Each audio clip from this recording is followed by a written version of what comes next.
வணக்கம் நண்பர்களே. இந்த வார பிக் பாஸ் பற்றி ஐயா பிக் பாஸ் அவர்களே, விஜய் சேதுபதி அவர்களே, ரொம்ப கொடுமைப்படுத்திட்டீங்க. ஒன்றும் இல்லாத ஒரு மேட்டர்.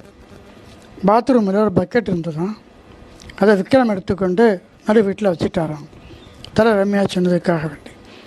அதுக்கு எவ்வளோ பெரிய இன்ட்ராகேஷனா, ஐயோ தாங்க முடியல. 20 நிமிஷம் வேஸ்ட்.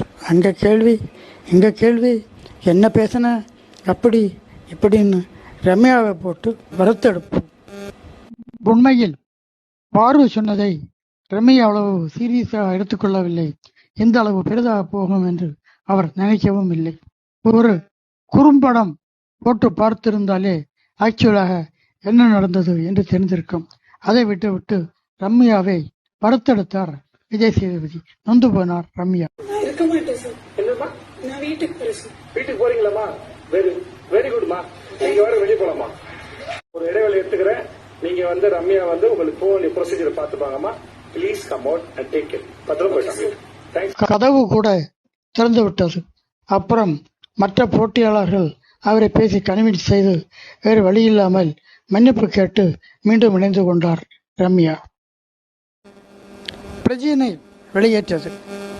ஆரம்பத்தில் முரட்டுத்தனமாக இருந்த பிரஜின் பிறகு படிப்படியாக முன்னேறி எல்லோருடைய ஆதரவையும் பெற்றிருந்தார்.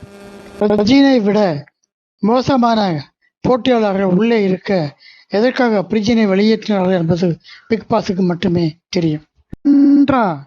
அழுது விளம்பியது எல்லாம் நாம் ஏற்கனவே பார்த்தது தான்.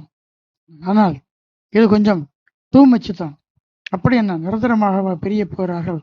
அது மாத்திரமல்ல, விஜய் சேதுபதி மேடையில் பிரஜினை கட்டுப்பிடித்து சற்று அளவுக்கு அதிகமாக கொஞ்சம் ஷோவுக்கு தேவையில்லாத விஷயம்.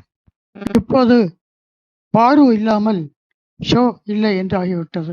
இப்போது அவர் மட்டும்தான் போட்டிக்கு திவ்யா இருக்கிறார். இனிமேல் இவர்களை வைத்துக் கொண்டுதான் ஷோவை நடத்துவார்கள்.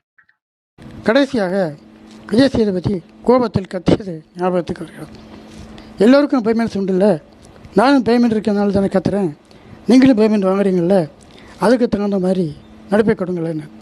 உண்மைதான், எல்லோருக்கும் பேமெண்ட்ஸ் உண்டு.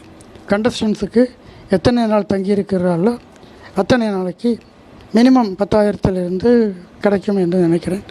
எப்படியும் 5 லட்சம் ரூபாய்க்கு குறையாமல் ஆளாளுக்கு கொண்டு போவார்கள். ஆனால் பார்க்கும் நமக்கு என்ன கிடைக்கிறது?